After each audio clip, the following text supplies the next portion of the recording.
Hi, Kate. Hi, How are you? I'm doing well, thanks. How about you? So, we are back now in the program with you, and we're going to be discussing building better worlds through game culturalization. And, Kate, I mean, you not only are you a geographer, but you've also been in the gaming industry for so many years. You're heading the Global Game Jam and hmm your own company at Geogrify, and I've known you for so many years, and I'm sure that everybody in the gaming industry also know you and know your engagement to making the gaming industry more accessible to hmm developers, to also better understanding of the gaming industry for the people that don't know it. And this subject is really, really great. And if you would like just to summarize it for us a little bit, just to tell us what's the importance of culturalization before you start your presentation. Absolutely. Well, thank you again for having me. It's an honor to be a part of this great event. And again, I wish we could all be together in person, but hey, we're trying to do what we can right now. Well, culturalization is basically not just about localization, which is for most people that's language translation, whereas culturalization is about how does your game's concept actually adapt to other cultures that are going to be playing your game, because obviously culture is much more than just language. And so when concepts that we use in a lot of video games are not always easily movable between one culture to another. And so essentially what culturalization is about is trying to anticipate the different cultural issues that might be in a video game, and maybe we'll have to do a little bit of changing here and there. And that's basically towards the goal of maximizing the game's reach, because game developers spend so much time and so much passion creating the game that ultimately they would love as many people in the world as possible to play it. And sometimes that requires a little bit of tweaking to the game's content for different cultures to make sure that the content is going to be compatible. That's really exciting, and I'm sure it's totally relevant to this part of the world as well, and also to our African companies that are joining us in DGC Live, but also to all Mm. the international publishers that are there that would like to enter the market as well.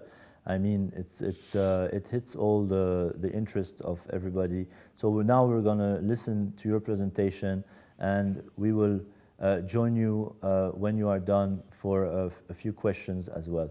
Kate, Great. it's all All yours right. now. Thank you. Great. Thank you. So let me just switch to the slideshow. All right, here we go. So as Habib said, I've been around in the game industry for a long time, over 27 years now, and I've worked on a lot of titles that people have probably heard about, like Halo and Age of Empires and Call of Duty, and all the BioWare titles like Mass Effect and Dragon Age and Star Wars: The Old Republic, and a lot of other stuff too. So I've been doing this for a very long time now. And what the worlds that people create, the world that we're familiar with, like Skyrim, this is a completely fantasy world, and yet it is so fully realized with so much detail and so much photorealistic detail. Or games like Halo, where it takes place, in the far future, but in our universe, it is our future, but it's just, several centuries from now. Or games like No Man's Sky, where the world building is basically has been procedurally generated. So they had to take all of their assumptions about world building and build it into the code itself. So as you travel through the game, the game engine is creating these worlds basically as you go. And so it's creating a whole new experience no matter where you fly around in the universe. Even games like Grand Theft Auto, this is something that where it's a fully realized world, even though it's very similar to our world. But like this fictional version of Los Angeles, where I'm from originally, is so close to this Los Santos in the game is very close to the real Los Angeles, and yet it's still fiction. It's not quite the same. Or something like Assassin's Creed, where they take a very real location, like in Assassin's Creed 2, they took Renaissance Venice, and then they put a fictional narrative about the assassins, overlaid that on top of a very real history and very real location that was replicated in incredible detail. Or even things like Minecraft. This is also a great example of world building because this whole game is about world building. That's the whole point of this game, is understanding how you create things and resource management and all those other factors. But a lot of people forget that even games that might appear to be simple, like games like Limbo, a lot of casual games, a lot of people assume that there isn't a lot of world building that goes into these, but that's not true. Every single game has a certain level of world building that has to occur. Even something like, Angry Birds, there is a narrative here. There's a whole underlying narrative about pigs versus birds and all that other kind of stuff going on, which Rovio has explored in other media like graphic novels and movies and cartoons. But there's a world that has been created here, and it has physics and it has a logic to it, and there are very specific decisions that were made that goes into this world. And I find it interesting because a lot of us in the game industry, we get our inspiration from a lot of other media. So, like, you may recognize this map. I think a lot of people recognize this map. This is Tolkien's map of Middle Earth. This is actually his map that he created. This is his version that he hand drawn way back when. And of course, he put incredible detail on this map to basically bring to life a very fictional narrative that we're all very familiar with. Now, why did he create a map though? What was the point of making a map about a place that's completely fictional?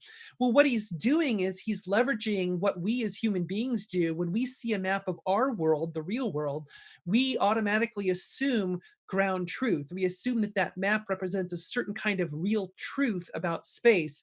And so ever since Tolkien, like every fantasy author tends to have a map in their fantasy book, like Narnia or Game of Thrones or Dinotopia. There's a lot of great examples out there of maps from different fantasy books.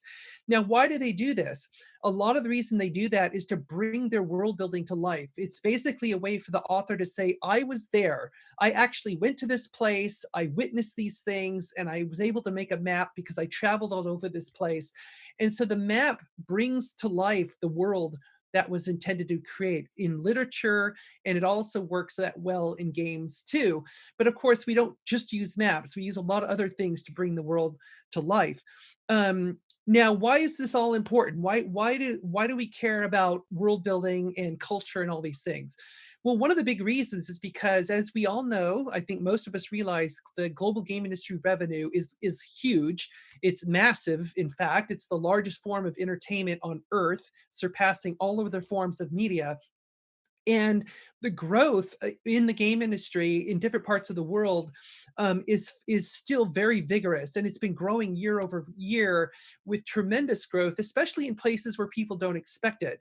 So, like, whereas a lot of developers will often develop their game for like North America or Western Europe, what they're not realizing is that a lot of emerging markets like India, Vietnam, Thailand, and other places like that, they're seeing massive double-digit growth. I mean, Nigeria is another great example. They're seeing over 20% growth year over year in some of these markets. And of course, most of that is on mobile devices because, having PC and console games is too expensive. But, these games on mobile devices are seeing phenomenal growth. And yet, a lot of the developers I talk to, whether they're in somewhere like the United States or they're somewhere like in, say, like in Jordan or Egypt, they tend not to be thinking about these other markets.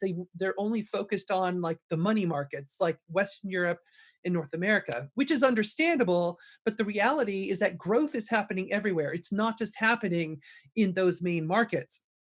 And so we have to be thinking about that when we're designing our games.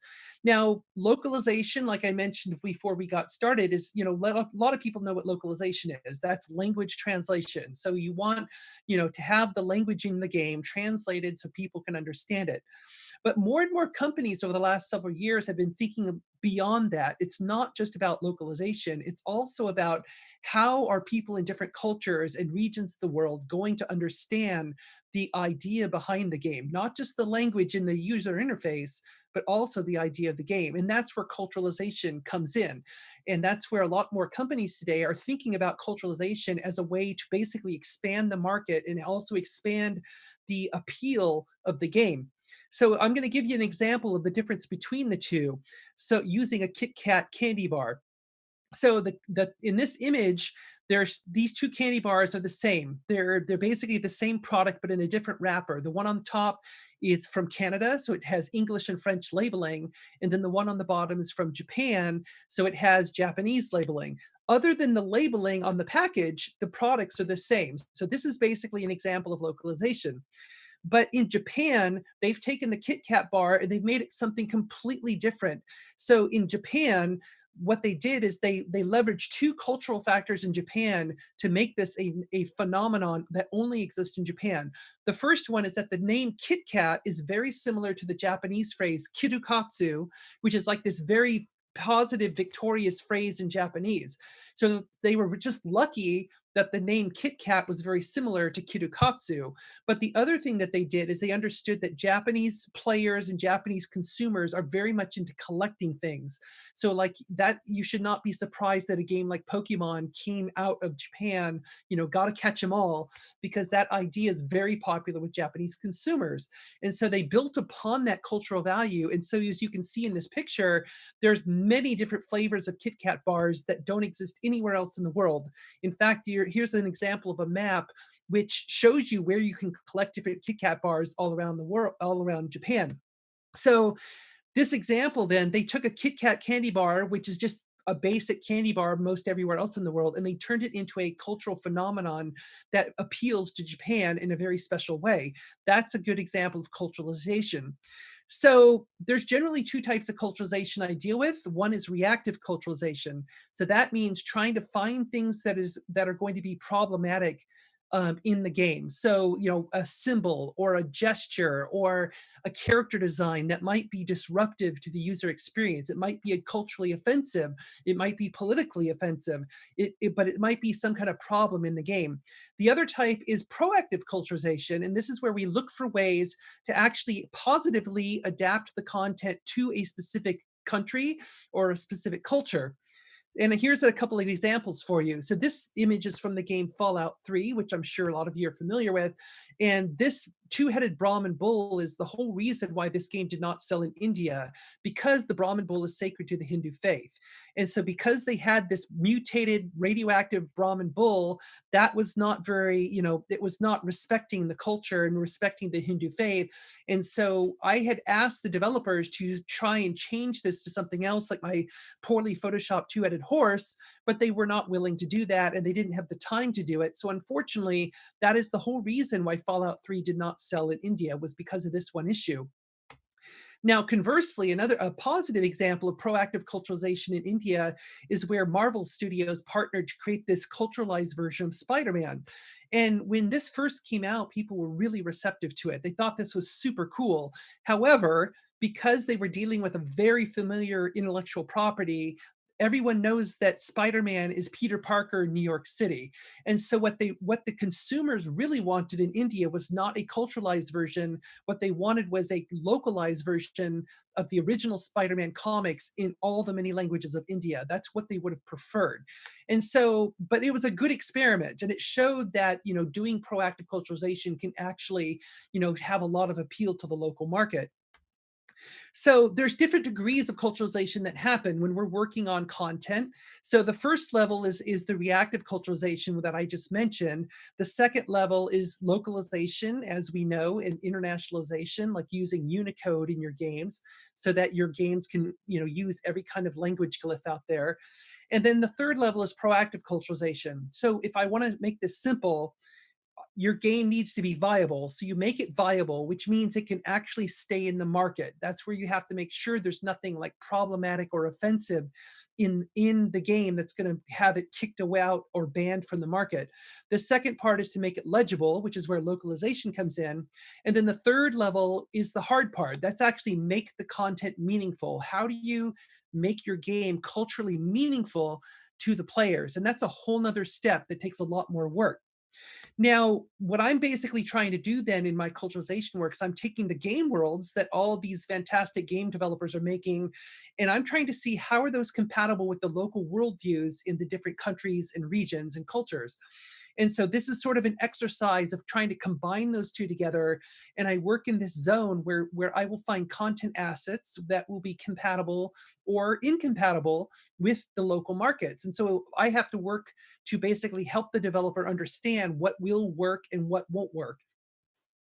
Now, the other difference between localization is that culturalization typically happens early in a product development cycle. So this is a very simplified version of a product development cycle, but typically localization happens later because the translators have to wait for the content to be done so they can actually translate the final text. Whereas culturalization, a lot of the work happens early because like when I sit down on a game, like a BioWare game, for example, I sit down and talk with the artists and the designers and the writers because I need to understand what is the world they're creating, who is in it, what do they do, what kind of political factions might exist, are there religions in this world? I mean, all the different things that I need to understand about what world they're making, because at that early stage, I can make some really easy course corrections for them about things that might be a problem later. And of course, if you fix it in the concept stage, it's way easier and a lot cheaper to fix it then than it is to find out later in the product development cycle.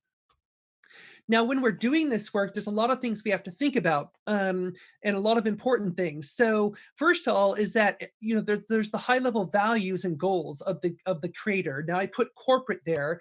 So, if you're a company, you as a company, if you're the CEO of the company, you have to understand what are my values. So, when will I draw the line and not change a piece of content because it goes against my values as the CEO or the values of the company? For example, if you were asked to have a game where you show Taiwan as an independent country, that will definitely get you in trouble in China. And your game will not be sold in China because of that. So is that something you're willing to do? Are you willing to make that change for the sake of China, or are you willing to stay with your creative vision? The other thing is the context in which content is generated is very important. And I will come back to this point a little bit later. And then the other thing is like the business strategy for the vertical. So for very big companies like Sony and Microsoft, they make other things other than games. And so they have to think about how they position their games business alongside other things like other forms of software or hardware. They also think about the market strategy for the specific location, like China, for example, because a lot of times the market strategy will be different between China or Japan or Korea or the Middle East or wherever else. Also, the market strategy for a specific game, because sometimes the strategy shifts depending on what kind of game it is.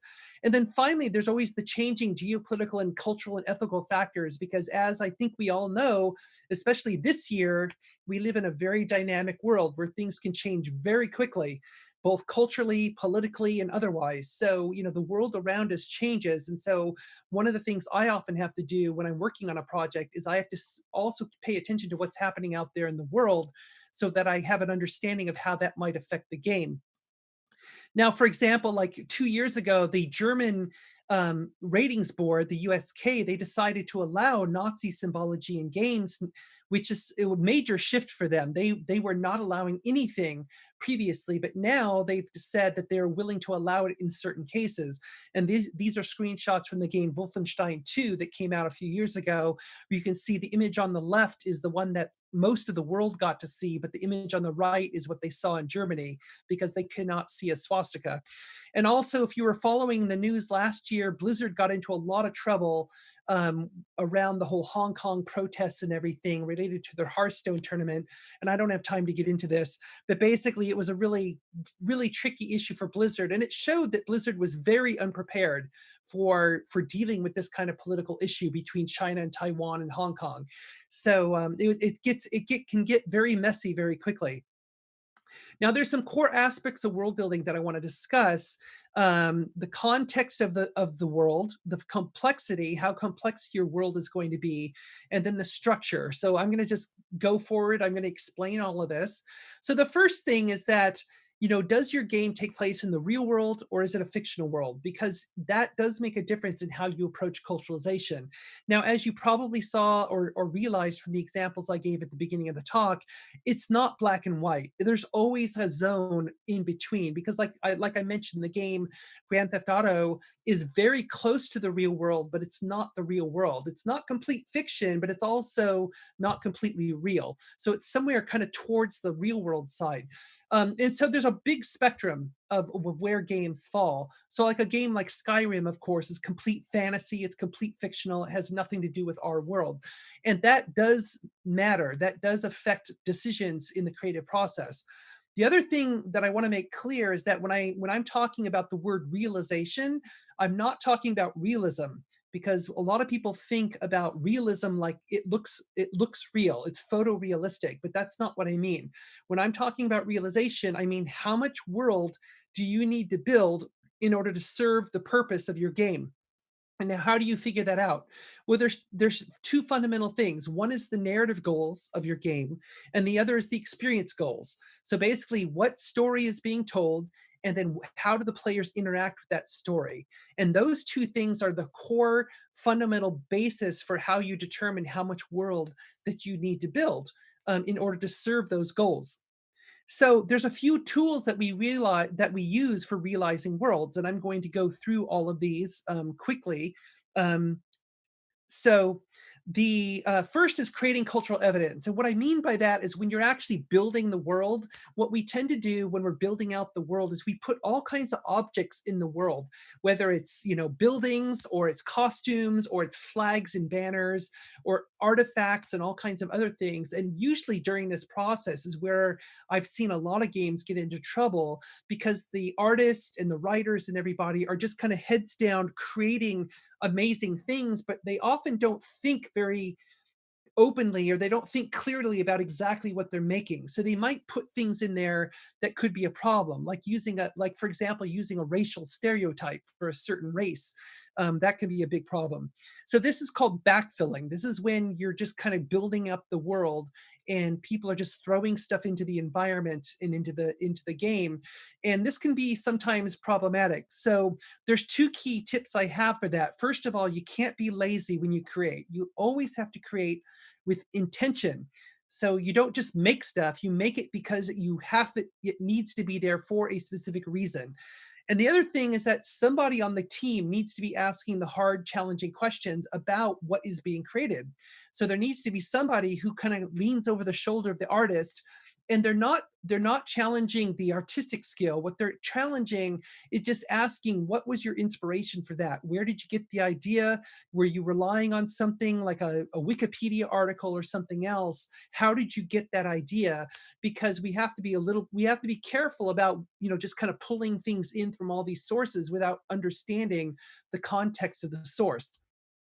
Here's an example from Jade Empire, a BioWare game that I worked on years ago. And this was a complete fantasy world it was like an Asian fantasy world, but it had nothing to do with the real world. And you can see here these glowing cylinders on the side of the wall. Well, what they originally were in the game were these. They were from Tibetan Buddhism. They were prayer wheels. But in this game, the prayer wheels didn't have a place there because it's a fictional universe. And so there wasn't a reason to have the prayer wheels there. And so you can see we kind of turned them into these glowing blue cylinders instead because this mistake was found too late in the process. So we had to kind of do a quick fix to cover up the Tibetan, to cover up the wheels. So yeah. Another thing is logical consistency. So this is where we have to make sure that when we build a world that logical rules exist so that everything that happens in that space has a reason to happen. So there's space and time and elements in the world. There's physics that makes sense. And if the physics in your game don't make sense, then there needs to be some kind of reason why, whether it's a narrative reason or something else that helps explain to the player, this is why the physics they're experiencing in your world are not the same as like our real world, because people will wonder about that. Like, what if the gravity is less in your world, or what if it's more, or something like that. So we can't have a contradiction between the content elements and between the intent, the narrative intent of what's actually building out the world. And here's another example of that right here, where This again, it's kind of similar to the Jade Empire example, but this is from a game called Cameo that I worked on years ago. And you can see here, there's two crosses on the side of the road. And now this is a complete fictional universe. It has nothing to do with our world. But so when I asked the artist, what are those crosses supposed to be? And they said they're grave markers. And I said, well, that's weird because in this universe, there's no Christianity. So why would they use a wooden cross? The artist's response was, what else would I use? And that kind of goes back to my point about lazy creativity.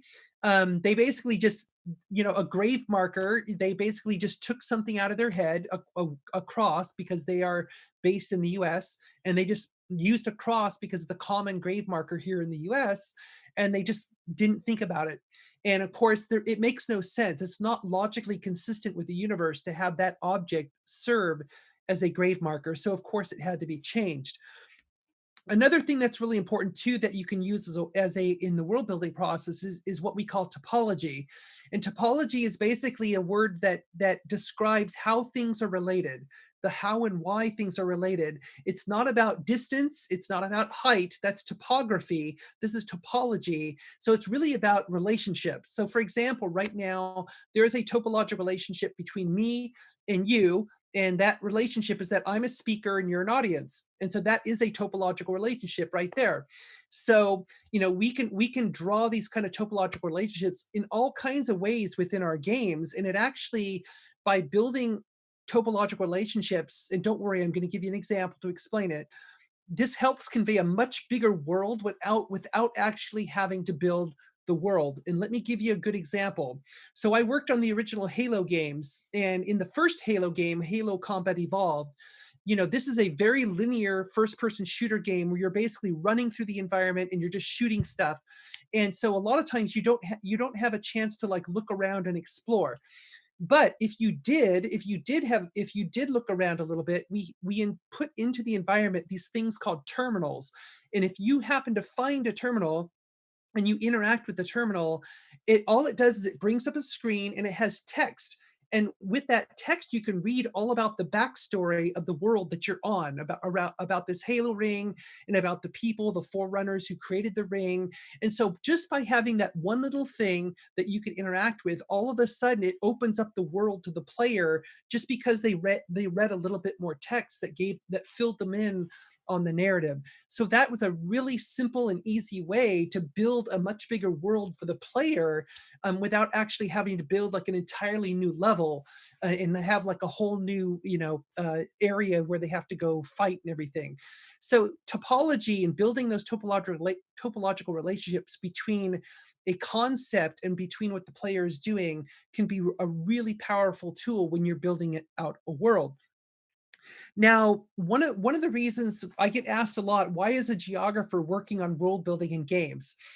And the reason is because geographers, we spend all of our time deconstructing this world, the real world, and we basically understand we basically deconstruct this world and then we rebuild it in the form of maps, because a map is basically a world rebuilding exercise. So we look at the real world and we take data from the real world, and then we basically take that and build maps, from that data for a specific purpose. And the way we do that is we use a tool called the Geographic Information System. And in the GIS, every single layer, we have layers of data just like this image shows. And so there's all kinds of layers of data that help us understand how the world is made up, and then we can do analysis in the GIS between these different layers. Now, when I've been working with game developers, I often try and help them understand that world building a game is very similar to this. So when you are building your world, there are all kinds of different layers that you can choose to use. And now some games I've worked on, they've used layers that they don't really need. For example, they created an entire economic system when they'd never really used it in the game. Whereas, like, take the first one, climate and weather systems. If you've played Breath of the Wild on the Nintendo Switch, the Breath of the Wild is a phenomenal example of how they had weather directly affects the gameplay, and it makes a lot of sense for a weather system to be in that game because it has a direct impact on the player and on what you do. And so that was a brilliant example of using weather, where I've also worked on games where the weather system really didn't do anything. And yet the developers spent a lot of time building the weather system when they'd never really used it. So as a developer, my point is that choose the most minimal layers you need to realize your world. And again, going back to that formula I gave you, the narrative goals and the experience goals will help dictate to you exactly how much world you need to build. And so you think about the different layers that you need to build out that world for your gameplay. Now, if you're able to build the most minimal level layers really easily, well, that's great, because then you can just, if you have extra time, then you can build, bring in extra layers to kind of enhance the gameplay if you have the chance. But you have to focus only on the layers that you really need in order to make that game work. So what I'm going to focus on as I'm moving along here are some of the most problematic layers that we often encounter in world building and in culturalization. So some of these are probably obvious, but I will explain all of these. So I'll just keep moving forward on this. So one of the most difficult layers is when a game is based in history. So using real world history can be really challenging for games. Because in a lot of countries around the world, especially older civilizations like East Asia, South Asia, Middle East, the cultural the lineage of the culture goes back millennia, not just centuries. And so we have to be respectful of that. So, for example, when I worked on the original Age of Empires, and I've worked on all the Age of Empires games, but this one in particular was problematic because this was a scenario where, from the Middle Ages, where the Japanese invaded, the Japanese who were on the right there in blue, they invaded the Korean Peninsula in red, and they basically took over the Chosun Empire. That's what history tells us really happened. However, the Korean Ministry of Information said that that never happened. So they believe that something completely different happened. And they would not allow the game to be sold in Korea unless this historical fact was fixed. And so what are we supposed to do? Well, if you remember that slide I showed earlier about multiple considerations, well, we had to think those through. This was Microsoft in its early days of gaming. So number one, Microsoft was trying to grow its games business very quickly. It also knew from market research that Korea is a very popular gaming market. It's a very important market to sell your games into. They also knew that real-time strategy games like Age of Empires were very popular in Korea. And so they basically felt they had no choice. They needed to sell this game in Korea. So in order to do that, they had to create a special patch only for Korean players that shows, as you can see here in the bottom image, it shows the Koreans invading Japan instead of the other way around, which is, so yes, this is not historically accurate. And so on the development team, there were a lot of people who were upset. They said that this is not truthful, this is inaccurate. And yet, the thing is that there's a lot of things in Age of Empires that are not historically accurate because these games are generalized history. They're sometimes in some of these battles, the history is changed a little bit just to fit the gameplay and make the gameplay better. And that's what they do in a lot of historical games. I mean, Rise of Nations, Civilization, all of these historical games, they modify history. None of it is 100% accurate. So so that was one of the things that we had to do on Age of Empires in order to allow this game to be sold in Korea. Another issue, of course, is faith. When we're dealing with cultures who have their expectations are based on religious beliefs, we have to be respectful of those religious beliefs. And so in our games, we have to be careful about that. So for example, in Resistance Fall of Man, they used the Manchester Cathedral, which is part of the Church of England, and they recreated this cathedral in the game. But then the problem is that they took the gameplay into the church and they actually destroyed the church in the process. And the Church of England really was not happy about this. And so, basically the church wanted this to be fixed, but it was too late. The game was already released. And so the Church of England has created what they call sacred digital guidelines. And so if you ever want to use a Church of England building in a game, you have to get their approval ahead of time. And I can promise you that if you have any plans to destroy the building, they will probably not approve you using their building. Or a game like Hitman 2, where they took the most sacred place of the Sikh faith in Amritsar, India, in the Golden Temple, and they took the action into the Golden Temple, where this main character is actually killing Sikhs inside the most sacred place of the Sikh faith, and that is not considered respectful. It's not considered honorable, and that's problematic. So they probably, if they had done this outside of the temple but in the same city, that probably would have been okay. But they actually went into the temple itself. Or a game like Smite, where they took the pantheon of Hindu gods, which are worshipped by about 1 billion people, and they equated them with the ancient Egyptian gods and with the ancient Norse gods, which are not worshipped by very many people anymore, just a very few people. And so a lot of people of the Hindu faith were really upset about this, because they put the gods that they revere and worship, they threw them into this game, and they just made them like these characters that you can run around and play with. So again, it wasn't considered respectful to use them. Another category we have to think about is what I call inclusion and exclusion, because this is when players might feel that they are being excluded from the experience because of their gender, or because of their ethnicity, because of their culture, because of their nationality. So it's a kind of a large category of things that can be a problem. And I'll show you a couple of examples. In Resident Evil 5, when this game was coming out, you could see here the imagery of this white Caucasian male, shooting at sub-Saharan African villagers was really problematic. And a lot of people were really upset about this imagery. And yet the developers kept saying, well, it's not a big deal, because as you can see in the image on the right, the villagers are zombies, so they have to be killed. But what the creators of this game did not realize is that this is really sensitive imagery of having this white guy attack these Black people in Africa. And so it kind of harkens back to this idea of the Dark Continent and the Great White Hunter, these ideas that are that we've all rejected now, from over 100 years ago. There's other things. You can contact me later, and I'd be happy to show you the full deck. So I'm just going to skip ahead to get to the end here. So there's a few things that you need to think about when we're doing culturalization. Is there's two key audiences that we think about. Is one is what we call the intended audience, which is that's basically what proactive culturalization is for. So we want to make, these are people who know games, they play games, they don't really care about most of the issues I've been talking about in this lecture. All they care about is if the game sucks or not. So when we do proactive culturalization, we actually are oftentimes trying to make the experience better for the people who are playing the games.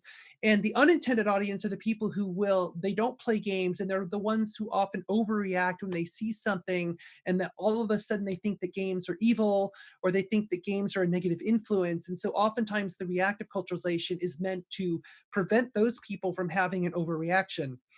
And finally, a couple of things we have to really think about is that when we're distributing in the content cloud, our games are instantly out there in the world, and they are instantly exposed to a broad multicultural audience.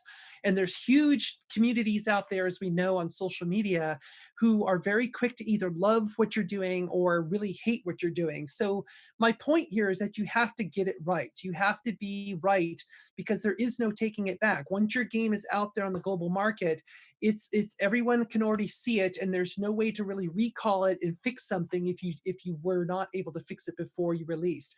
So you have to be really careful about these issues. And the reason a lot of governments tend to act on this is because it's this issue of mind share, because it's where they're very concerned about games being a negative cultural influence. And so, when we make culturalization mistakes, it often feeds into that narrative that games are a negative influence, and we don't want that to happen. And then finally, I want you to be focused on this issue of freedom and creativity. You should feel free to create any kind of game you want to make, but you just have to realize that it's not going to be, your vision is not going to be compatible with every culture out there. That's just the way it is. And so you have to be really careful during the world building process to think through these issues. And, and you're always kind of weighing between having your artistic freedom and trying to maximize your revenue. So, and so with that, that's a very, very quick wrap up on a very complicated topic, but thank you very much. Thank you, Kate. That was extremely interesting and super relevant to our region here. I mean, culturalization is such an important factor in determining games for the region here. And also, as you mentioned, and we have heard a lot of stories with some publishers where there were some frictions in some of the games with the local society, with the local culture, as well when it comes to international publishers. We've seen also great examples of culturalization in some games from regional developers, really super interesting, that made a lot of success. I'm sure you know some of them also, and you've met them from the region here. Really, thank you for. I mean, I watched all the slides. It's really super interesting, and I think many people will be now messaging you on the meeting platform to take that conversation further with you. Great. So we need to wrap up. Thank you very much. Sorry for keeping you late. We know you're in Los Angeles now, and however, that was really interesting and valuable. Well, thank you. Thank you again. Thanks for having me. Thank you, Kate. Thank you.